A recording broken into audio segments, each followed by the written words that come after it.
తెలుగు లోగిళ్లలో సంక్రాంతి పండుగ శోభ సంతరించుకుంది.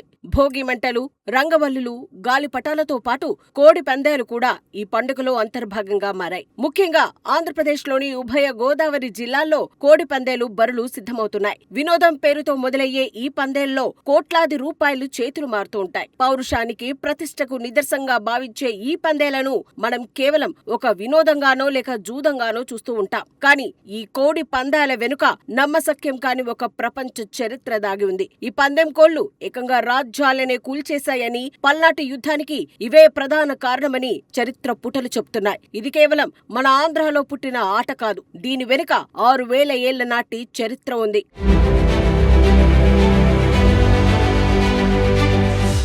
చారిత్రక ఆధారాల ప్రకారం కోడిపందేలు పుట్టింది మన భారతదేశంలోనే. క్రీస్తుపూర్వం సింధు నాగరికత కాలంలోనే ప్రజలు కోళ్లను పెంచేవారు. అయితే ఆశ్చర్యకరమైన విషయం ఏంటంటే అప్పట్లో కోళ్లను మాంసం కోసం కాకుండా కేవలం పందేల కోసమే పెంచేవారట. పల్నాడు ప్రాంతాన్ని పాలించిన మాచర్ల రాజు మలిదేవరాజుకు, గురజాల రాజు నలగామ రాజుకు మధ్య జరిగిన ఆధిపత్య పోరులో కోడి పందేలు కీలక పాత్ర పోషించాయి. మలిదేవరాజు వైపు బ్రహ్మంనాయుడు, నలగామరాజు వైపు నాగమ్మ మంత్రులుగా ఉండేవారు. రాజ్య విస్తరణ కాంక్ష, రాజకీయ ఎత్తుగడల్లో భాగంగా వీరి మధ్య కోడి పందెం నిర్వహించారు. ఈ పందెంలో ఓడిపోయిన వారు తమ రాజ్యాన్ని వదిలి 7 ఏళ్ల పాటు అజ్ఞాతవాసం చేయాలన్నది ఒప్పందం.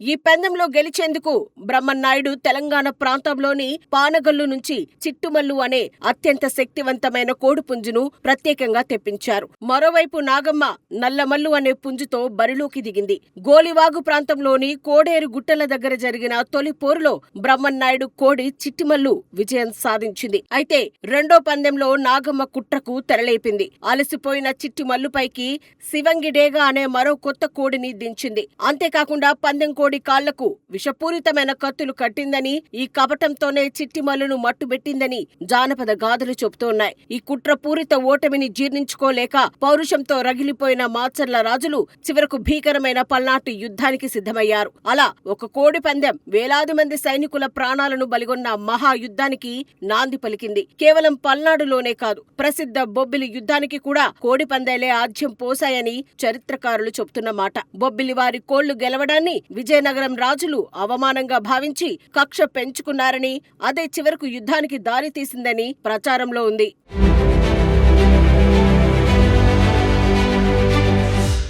క్రీస్తు పూర్వం 1000 నాటికి ఈ ఆట మన దేశం నుంచి పర్షియా, నేటి ఇరాన్కు, అక్కడి నుంచి గ్రీస్ దేశానికి పాకింది. గ్రీకు చరిత్రలో కోడి పందేలకు ఒక ప్రత్యేక స్థానం ఉంది. దీని వెనుక ఒక ఆసక్తికరమైన కథ ప్రచారంలో ఉంది. క్రీస్తు పూర్వం 480 ప్రాంతంలో గ్రీకు సైన్యాధిపతి థెమిస్టోక్లెస్ పర్షియన్లతో యుద్ధానికి వెళ్తుండగా దారిలో 2 కోళ్లు భీకరంగా పోరాడుకోవడం చూశాడట.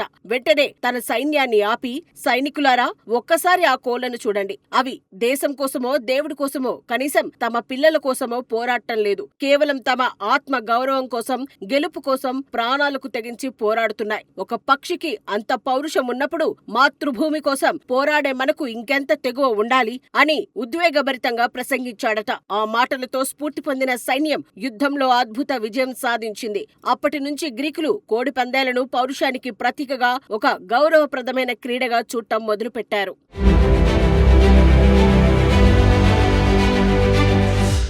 కాలక్రమేణా ఈ ఆట రోమ్ సామ్రాజ్యానికి, అక్కడి నుంచి ఇంగ్లాండ్, ఫ్రాన్స్, స్పెయిన్ వంటి ఐరోపా దేశాలకు విస్తరించింది.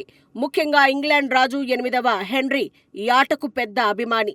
లండన్లోని తన వైట్ హాల్ రాజభవనంలో కోడి పందేల నిర్వహణ కోసం ఒక ప్రత్యేకమైన స్టేడియాన్ని కట్టించాడు. దానికి కాక్పిట్ అని పేరు పెట్టాడు. మనమిప్పుడు విమానంలో పైలట్ కూర్చునే గదిని కాక్పిట్ అని పిలుస్తాం కదా, ఆ పదం పుట్టింది ఇక్కడి నుండేనట. ఇక అగ్రరాజ్యం అమెరికాలో కూడా కోడి పందేలకు ఘనమైన చరిత్ర ఉంది. George Washington, Thomas Jefferson, Andrew Jackson వంటి అమెరికా మాజీ అధ్యక్షులు కోడి పందేలను ఎంతగానో ఇష్టపడేవారట.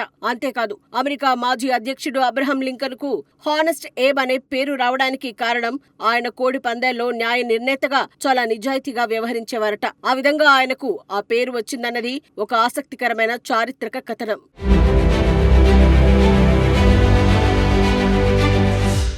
రాను రాను జంతు హింసపై వ్యతిరేకత పెరగటం, జంతు హక్కుల చట్టాలు రావడంతో 19వ శతాబ్దంలో బ్రిటన్తో సహా అనేక దేశాలు ఈ పందేలను నిషేధించాయి. అయినప్పటికీ ఫిలిప్పీన్స్, ఇండోనేషియా, థాయిలాండ్ వంటి ఆగ్నేయాసియా దేశాల్లో అలాగే మన భారతదేశంలోని ఆంధ్రప్రదేశ్లో సంక్రాంతి సంబరాల్లో భాగంగా ఈ సంప్రదాయం ఇంకా కొనసాగుతూనే ఉంది. ఒకప్పుడు రాజుల విలాసంగా, సైనికుల స్ఫూర్తిగా వెలుగొందిన కోడి పందేలు నేడు చట్టాల చట్రంలో, జూదాల రొంపిలో చిక్కుకున్నప్పటికీ దీని వెనుక ఉన్న 6000 ఏళ్ల నాటి చరిత్ర మాత్రం మనల్ని విస్మయానికి గురి చేస్తూనే ఉంది.